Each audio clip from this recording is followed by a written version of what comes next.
Question number 3 है आपके पास, which of the following matrices are symmetric. Symmetric matrix की आप पहले कंडीशन अपने साथ नोट कर लेंगे। साइमेट्रिक मैट्रिक्स कब हमें पता चलेगा कि ये मैट्रिक्स साइमेट्रिक्स है? अगर आपके पास लेट से एस कोई भी मैट्रिक्स है और अगर इस मैट्रिक्स का हम ले ले ट्रांसपोज, और ट्रांसपोज लेने के बाद वो ओरिजिनल मैट्रिक्स के ही बराबर आ जाए, तो हम तब कहेंगे कि ये दोनों मैट्रिक्स एक दूसरे के लिए साइमेट्रिक हैं। ठीक है, ट्रांसपोज लेने के बाद मैट्रिक्स में किसी भी किस्म का कोई चेंज ना आए, it means it is symmetric matrix. ठीक हो गया। आप स्टार्ट करते हैं क्वेश्चन से। क्वेश्चन नंबर 1 है आपके पास कि a इक्वल्स टू 5 - 7 - 1 5। आपने ये बताना है कि क्या ये मैट्रिक्स साइमेट्रिक है कि नहीं है। तो इसका सोल्यूशन स्टार्ट करते हैं। क्वेश्चन मैंने यहाँ लिख दिया है।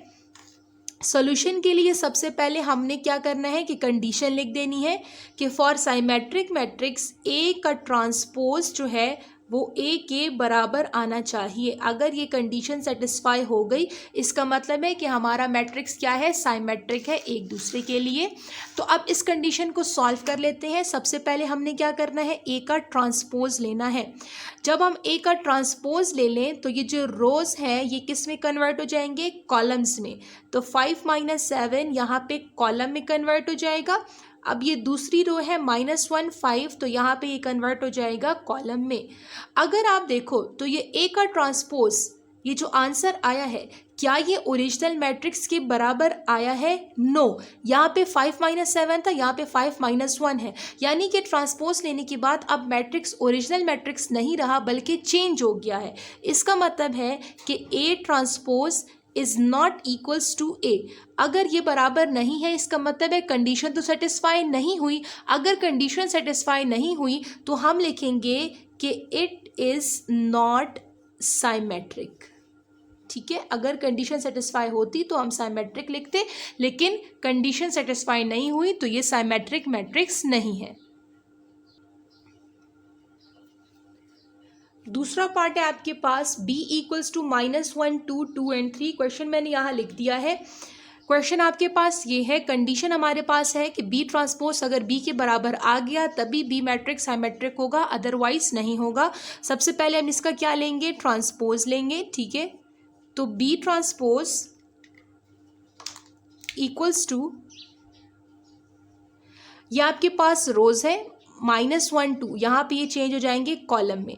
या आपके पास दूसरी रो है, यहाँ पे ये कन्वर्ट हो जाएगा कॉलम में। अब आपने चेक करना है कि क्या ये ओरिजिनल मैट्रिक्स के बराबर आता है कि नहीं।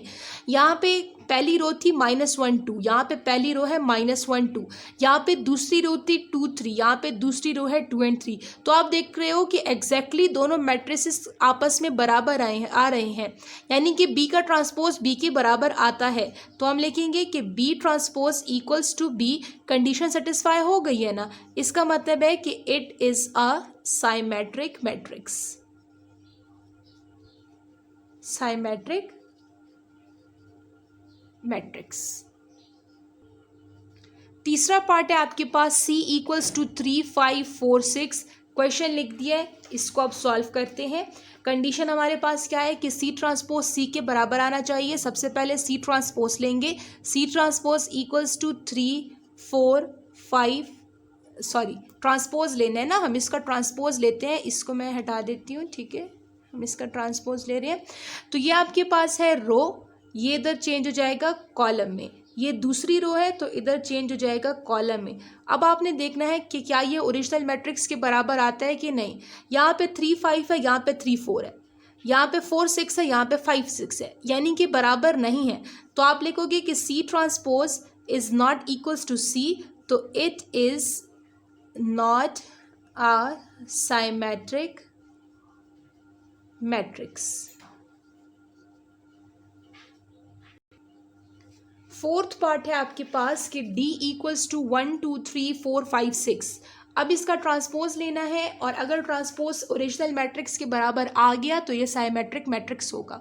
तो इसका ट्रांसपोज ले लेते हैं। ट्रांसपोज लेने के लिए आपने रोज को कॉलम्स में चेंज करना है। ये आपके पास पहली रो है, यहाँ पे ये पहला कॉलम बन जाएगा। ये आपके पास दूसरी रो है, यहाँ पे आपके पास ये दूसरा कॉलम बन जाएगा।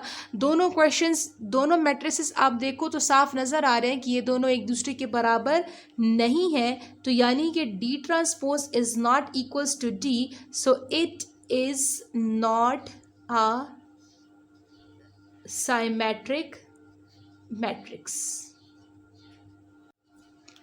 एक्सरसाइज 1.2 का आखिरी क्वेश्चन है, क्वेश्चन नंबर 4। इसमें आपने बताना है कि कौन सा मैट्रिक्स स्क्यू साइमेट्रिक है। पिछले क्वेश्चन में हमने साइमेट्रिक चेक किया था, उसकी अपनी कंडीशन थी। इस क्वेश्चन में हमने स्क्यू साइमेट्रिक देखना है और उसकी अपनी कंडीशन है। सबसे पहले तो आप अपने साथ वो कंडीशन नोट कर लेंगे।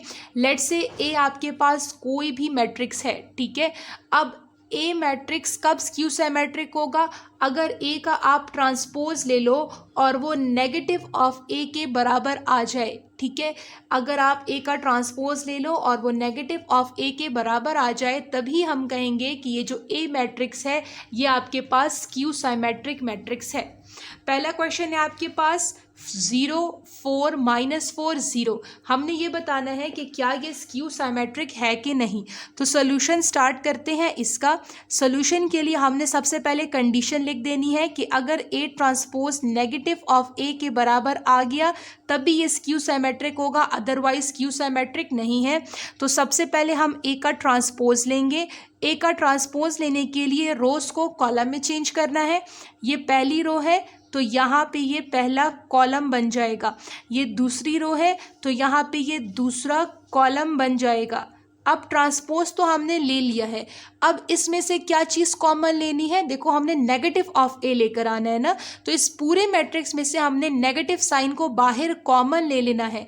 नेगेटिव साइन कॉमन लेने के बाद हम चेक करेंगे कि अंदर जो मैट्रिक्स बचता है वो ए के बराबर है कि नहीं है।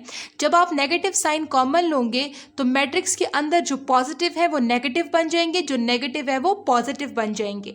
तो नेक्स्ट स्टेप आपका होगा कि A transpose equals to minus sign मैंने कॉमन ले लिया है। जीरो तो जीरो ही रहता है क्योंकि वो न्यूट्रल है, प्लस माइनस नहीं होता, तो ये तो जीरो ही रहेगा। ये -4 है, माइनस माइनस से प्लस हो जाएगा तो ये यहाँ पे 4 बन जाएगा। ये 4 है, माइनस से ये -4 बन जाएगा और जीरो तो जीरो ही रहेगा। अब आपने चेक करना है कि क्या ये मैट्रिक्स ओरिजिनल मैट्रिक्स के बराबर है कि नहीं है।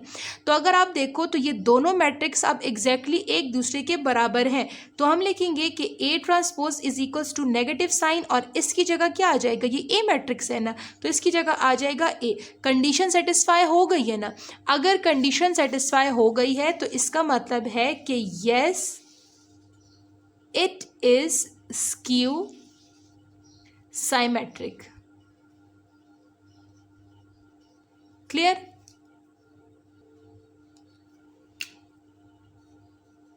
सेकेंड क्वेश्चन है आपके पास b इक्वल्स टू 0 -5 5 0। ठीक है, क्वेश्चन मैंने यहाँ लिख दिया है। कंडीशन हमारे पास क्या है कि अगर b transpose negative of b के बराबर आ गया, सबसे पहले आपने क्या करना है? ट्रांसपोज लेना है। ट्रांसपोज में जो रोज है वो कॉलम्स बन जाएंगे, जो कॉलम है वो रोज बन जाएंगे। ये आपके पास पहली रो है, यहाँ पे ये बन जाएगा पहला कॉलम। ये आपके पास दूसरी रो है तो यहाँ पे ये बन जाएगा दूसरा कॉलम। सेकेंड स्टेप क्या था? अब हमने इस पूरे मैट्रिक्स में से नेगेटिव साइन को कॉमन लेना है। नेगेटिव साइन को कॉमन लिया तो मैट्रिक्स के अंदर जो पॉजिटिव है वो नेगेटिव बन जाएंगे, जो नेगेटिव है वो पॉजिटिव बन जाएंगे, लेकिन जीरो तो जीरो ही रहेगा। ये यहाँ पे 5 है तो ये -5 बन जाएगा, ये -5 है तो ये 5 बन जाएगा और जीरो तो जीरो ही रहेगा। अब अगर आप देखो ये जो मैट्रिक्स आया है ये एग्जैक्टली वही मैट्रिक्स है जो बी का ओरिजिनल मैट्रिक्स था। तो यानी नेक्स्ट स्टेप में हम B transpose equals to minus, उसी तरह इस मैट्रिक्स की जगह क्या आ जाएगा? बी आ जाएगा। अब देखो कंडीशन सेटिस्फाई हो गई है ना, तो आप कहोगे कि yes it is skew symmetric. 1.2 exercise question number 4 का तीसरा पार्ट है c इक्वल्स टू 0 7 7 0। आपने ये बताना है कि क्या ये मैट्रिक्स स्क्यू साइमेट्रिक है कि नहीं। कंडीशन हमारे पास है कि c transpose negative of c के बराबर आना चाहिए। सबसे पहले हम इसका ट्रांसपोज लेंगे। ट्रांसपोज में जो रोज है वो कॉलम में चेंज हो जाएंगे। ये पहली रो है 0 7, यहाँ ये पहला कॉलम बन जाएगा। ये दूसरी रो है 7 0, यहाँ ये दूसरा कॉलम बन जाएगा। दूसरा स्टेप क्या था कि हमने इसमें से नेगेटिव साइन को बाहर कॉमन लेना है। नेगेटिव साइन को को बाहर कॉमन लिया तो अंदर जो प्लस होंगे वो माइनस बन जाएंगे, जो माइनस होंगे वो प्लस हो जाएंगे, लेकिन ज़ीरो तो ज़ीरो रहेगा क्योंकि ज़ीरो न्यूट्रल होता है। ये 7 है, -7 बन जाएगा, ये भी 7 है, ये -7 बन जाएगा, ये 0 है तो ये तो 0 ही रहेगा। अब अगर आप देखो तो ये वाला जो मैट्रिक्स है ये सी के बराबर नहीं है, इसमें साइन चेंज है। इसका मतलब है कि सी ट्रांसपोज जो है ये नेगेटिव ऑफ सी के बराबर नहीं आता। अगर ये नेगेटिव ऑफ सी के बराबर नहीं आता, इसका मतलब है कि it is not skew symmetric. Clear हो गया? एक्सरसाइज 1.2 क्वेश्चन नंबर 4 का आखिरी पार्ट है कि d इक्वल्स टू 032 -301 -2 -10 क्वेश्चन लिख दिया है मैंने। आपने ये बताना है कि क्या ये स्क्यू सिमेट्रिक है कि नहीं है। तो जी स्टूडेंट्स, अगर अभी तक आपने मेरा चैनल सब्सक्राइब नहीं किया तो सबसे पहले जाके मेरा चैनल सब्सक्राइब कर दें। सोल्यूशन स्टार्ट करते हैं। कंडीशन मैंने लिख दी है D transpose negative of D के बराबर आना चाहिए, ठीक है। तो सबसे पहला स्टेप क्या होगा कि हमने इसका ट्रांसपोज लेना है। ट्रांसपोज में क्या होता है, रोज कॉलम में चेंज होंगे। अब ये क्या है, 032 पहला रो है ना, तो 032 पहला कॉलम बन जाएगा। सेकंड आपके पास क्या है, -301, तो -301 यहाँ सेकंड कॉलम बन जाएगा। थर्ड रो आपके पास क्या है, -2 -10, यहाँ पे ये आपके पास थर्ड कॉलम बन जाएगा। क्लियर हो गया? अब हमने क्या करना है कि इसमें से नेगेटिव साइन को बाहर कॉमन लेना है। तो D transpose equals to minus, negative sign common ले लिया। अब मैट्रिक्स के अंदर जो नेगेटिव होंगे वो पॉजिटिव बन जाएंगे, जो पॉजिटिव होंगे वो नेगेटिव बन जाएंगे। 0 तो 0 ही रहेगा, ये -3 है तो ये 3 बन जाएगा, ये -2 है तो ये 2 बन जाएगा, 3 है तो -3, 0 0 ही रहेगा, -1 से 1 बन जाएगा, 2 से -2, 1 से -1 और 0 तो 0 ही रहेगा। अब आपने देखना है कि क्या ये मैट्रिक्स इस मैट्रिक्स के बराबर आता है कि नहीं। तो इधर पहली रो क्या है, 032, यहाँ भी क्या है 032। Second row -301 -301। Third row -2 -10 -2 -10। दोनों मैट्रिक्स एग्जैक्टली इक्वल आ रहे हैं ना आपके पास। तो आपके पास क्या आ रहा है कि D transpose equals to minus, और इसकी जगह हम डी लगा देंगे। कंडीशन सेटिस्फाई हो गई है। इसका मतलब है कि yes it is a skew symmetric. Clear?